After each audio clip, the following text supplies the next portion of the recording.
So hi everybody, thank you so much for tuning in. Once again, welcome. I'm here and I miss you guys. I know most of you have been missing me, but at this moment I thought no. We're done with the Kakande videos for the last trip that people left. When did they left? They left on Sunday, and we understand the next trip is gonna be on the 12th of next month. Next month is May, the 12th of May. They are departing again. So if you would like to depart from Namibia, you might have, you obviously be departing on the 10th, if I'm not mistaken.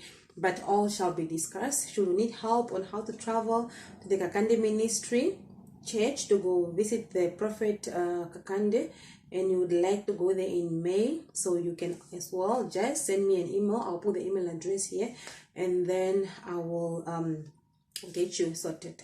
I'm speaking to Namibians, South Africans, Zambians, Zimbabweans, Mozambique, and I think in all the others. As much as I can help, I will try to refer you to the right people. I have one in Zimbabwe. Her name is Marjorie. I'm not mistaken. I hope I'm pronouncing her name correctly, but she is the coordinator in that country. I have some in Zambia, and because we do not have transport that leaves from Namibia directly to the Kakande Ministry, that's Uganda.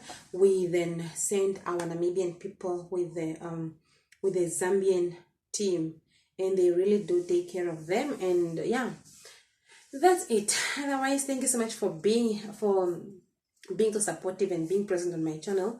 I'm filming again from a different I would say from a different environment. Yes, but please do bear with me. I just thought let me come quickly here. I wanted to address something. So much have been going on, guys. So much have been going on.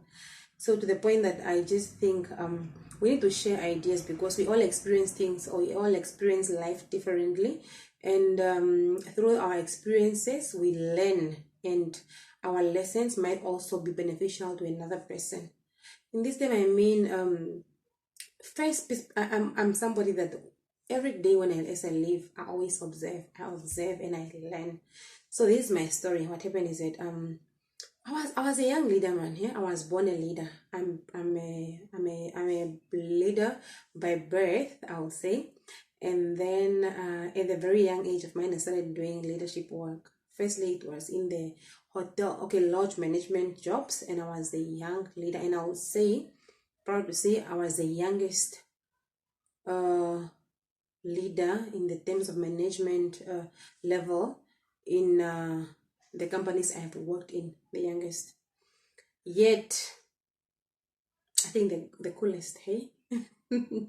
So I started doing leadership work at a very, very young age. And this was not due to education, né? So I'm not demotivating you guys to go to school and study. Please do study. Studying is very important. We know that people that have that have gone to school, they think they have a different thinking capacity and they reason so differently.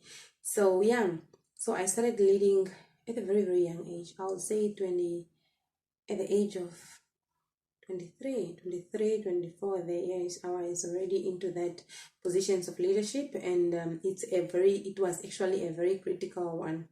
It was a critical position, but one thing I also believe, as a strong faith person, person of very strong faith, I will say the Lord has always your destiny planned. So life has always your life is always planned, or I'll say it's planned already. And no, man, let me put it like this. One thing I will say is that anything that life puts you through, you are put through that certain experience for a reason. If you are put into a difficult position at work, you are not there by chance. Never take life by chance. Everything that happens in life is because it's supposed to be happening. And let me say example, you find yourself in a like doing a certain task at work, or you find yourself at a very very high position at work, and then you little bit, there is part of you that is a little bit maybe doubting that yes, you are capable, or you can, and you, or you can't, né? Do not be demotivated. The reason why you are at that position is because God knows that you can. And the universe finds and provide also whatever necessary that you need, necessity that you need to be able to handle that certain task. So yeah, I became this young leader, and then I'm now, you know, remember when you are in leadership, you have to work with people of different diverse, from people like with diverse people, and people of different backgrounds, people of different ethnicity and so on, and at the same time people that of different mindsets. So now you as a leader, you have to be the one that have to adapt. You as a leader need to be adjusting to these people singing capacity, these people's performance capacity and so on. So you need to find, suddenly you just find, if you master it, for you to master leadership as a young leader, you have to one thing that you need, and is the best one quality that you need, it's empathy. Empathy, you must be able to put yourself in other people's shoes, né? Just because you are there doesn't mean that you are better than another person. You are there, you must think about it like this, that you are at a certain position as a young leader because of God's grace. If not God's grace, it's not by chance, guys. It's always God's grace or another reason, yes. So the fact that you're there, you must never look down to people that are actually working under you. That's one of the qualities, and everything will just go well. Okay, from my personal perspective, it was like this. Let me talk about the latest leadership job that I had when I used to manage a lodge somewhere there, and we were a team of more than 5 leaders. I would say a team of more than 5 managers. Don't forget that when you are more as a leading team, like you are a team of leaders or a team of managers, you may not, by any chance, you may not work against one another. You must work always as a team. So, and don't forget that you as a team of managers, you guys are obviously different. You are different. You were brought up differently, and you were trained differently because you are probably coming from different institutions, and also your experiences are very different because you are coming from different backgrounds and different companies, or whatever that we'll call it. So this is how challenging it was. Remember, you are 5 managers, hey? You all, let me say, maybe the 3 of you, in our case, the 3 of us had one same position according to the hierarchy of the management committee. So on the hierarchy, we are all 3 on one same level. So meaning you 3 are on the same level. There's somebody above you guys, and there's another person above you guys. So for you to become the best leader, you must not come from this level. Let me call my level to be C. There was B level, where there was, let me say, maybe a general manager, and then level A, where there was an area manager. So for you to be very, very, very successful in your career, or in your position or at work, you are not allowed to conspire against people you are working with, and you are not allowed to actually discuss one of these persons or one of your colleagues on the same level, and as well as the ones above you. We are not allowed to discuss those people with the subordinates. So, but subordinates are allowed to come to you and express or submit their grievances in case maybe where they feel like they're unfairly treated by a certain manager and so on. So this is what they will do. They will come that no, person A who's off my level of work has actually mistreated them. And people are different, as I say. These subordinates, people that are working under us, they have a tendency of playing people. They will try to play you as a management team against one another. So that's where then psychology has to kick in. You have to be very, very, very strong-minded, to the point that you have to, for you to become the successful leader, especially a successful young leader, you must make sure that you do not take sides, né? And you have to master your emotions. You master your emotions, and you must take things. You must be somebody with a. I think if I have to try to directly translate it from my language, I will say somebody must be having a rock-hearted, né? To the point where you must not everything that comes through the ear needs to get out of the mouth. So you must learn how to filter stuff. You filter sentences, you filter whatever it is, and then make sure that whatever comes in and it doesn't sound well, you must filter it and try to only bring it out of your mouth in a softer version of it, or in a diluted version of it. Né? If you guys understand what I'm saying. So when you cannot be just everything that comes, somebody, you must be an ear that listens and also a voice that speaks. But you must know when to speak, and what's most importantly, you need to know what to speak about. Yeah. So that's why people don't understand, especially those that I don't want to use bad words, but I would say people don't understand. Yes, especially some people don't understand. They'll be like, no, if you hear something like this, you must just say it. But that's not how it is. As a leader, you need to be able to solve problems, to solve conflict, manage conflict, and manage a lot of stuff. So it's not just an easy task. That's why I don't believe one can become a leader from learning and so on. It's something that needs to be born. Like, you have to be born for it, man. Now you have to be having a very strong bone for you to be able to lead a team of people, because people are very different and they are very difficult. So there's things that you will hear. What am I trying to say? Things that you will hear, but you cannot, or you see, but you cannot speak them out. You must just see, because you must always ask yourself, what will it benefit? In this term, let me put it like this, and that's what I'm trying to get now. Let me say you are having these two sisters, they're working together, but these two sisters always conspire against one another. But now the idea is that you don't want to destroy these two people. Né? So sister A comes and then tell you this about sister B. Sister B does the same, and vice versa. But you, as the person that's in the middle, a leader in this case, you do not want to cause tension between the two. Sometimes you decide, no, let me just keep quiet. What the other person say, I mustn't say to this hand, because no, all I want is peace between the two people.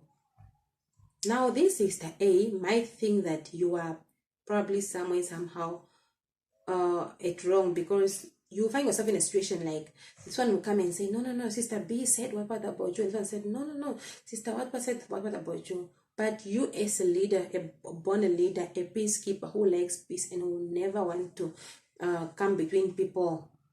And don't forget, you are an outsider in this case.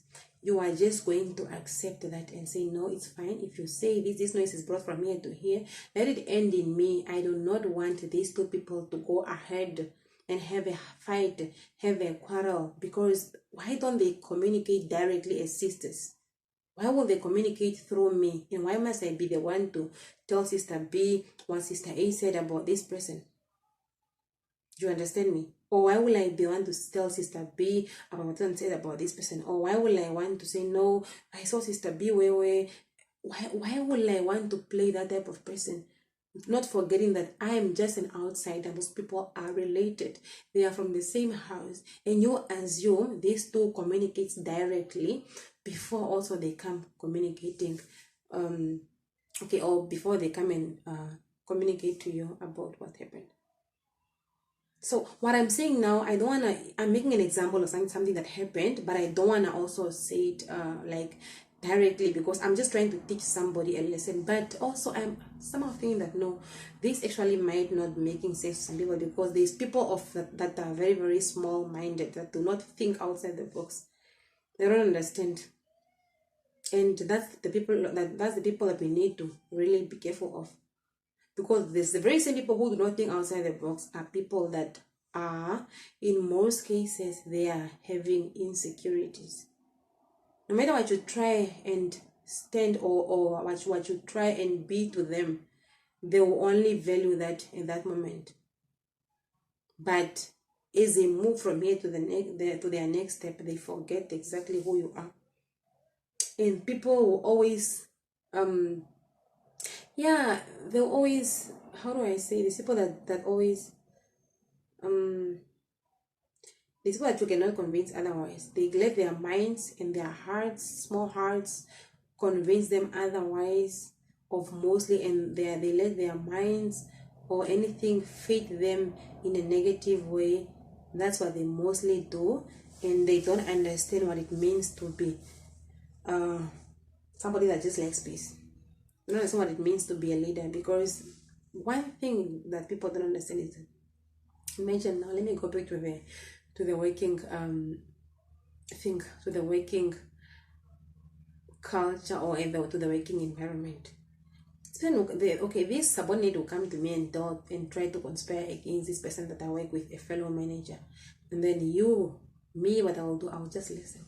Then I will say, no, I will talk to them. I don't know why they will do that.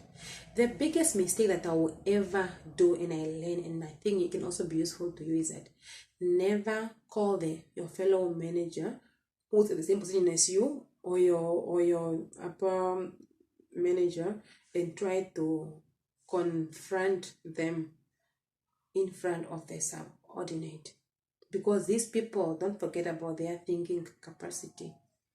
They think only up to a certain level, most of them. So they are gonna put you guys and crush you guys' head together, and it's gonna be chaos. So I will advise that if you find yourself in this situation, you call your colleague first, and then you say, no, colleague, this one is saying this and this and this. What happened? Then you listen first.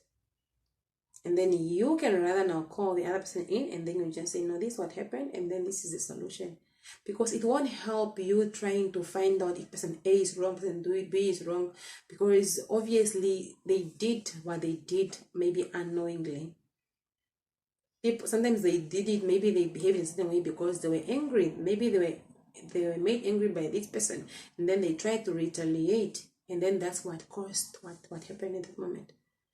So people just need to understand that it's a lot of things in life that you need to observe. You need to understand and look at life differently, and then from there everything else of yours goes well. And be careful not to befriend people that are insecure. They will try to mess up your life. If there's one thing I do not want to do, and now I regret, and I don't want to, befriending insecure people. It's gonna mess your whole life up. Like, I know we are all having insecurities, but your insecurities must be they must make sense. You cannot just be insecure for no reason. Like in the terms of jealousy in a relationship, insecurities like that. To the point where you start controlling your person, controlling them like a little small child. And then once you are told by somebody or by a friend, you'll be like, yeah, even you are a person that doesn't like what, but things that are actually supposed for you, things that you're supposed to concentrate on are not the ones that you're concentrating on. Things like whereby your friends or your people or your family members see that, no, here this one is being abused here and there. You don't see those things, but you just see things that are far from the truth. So yeah, I would just say, guys, when you choose your friends, choose carefully. Do not bring insecure people in your life, because they will mess your life up, and they are going to mess with your self-confidence. And not all of you are able to escape that relationship. Sometimes by the time this relationship comes to an end, you will be a person of low self-confidence, because either you have contacted this behavior from this person, or you have contracted this insecurity from this person, because they are gonna feed you with different type of nonsense. Yeah, but yeah, otherwise, guys, I just thought, let me come out here and have a discussion with you guys. There's nothing so serious, but that's it from my side. And I hope I hope you can make out something, even though I was not talking directly, but at least it's something that one can make out, and then maybe learn from it. Who knows? Otherwise, from me to you guys is Adios. Have a blessed Sunday. I think this video will only go out tomorrow on a Monday, not Sunday, because yeah, have a blessed week ahead, and do not forget to like and subscribe. Otherwise, bye.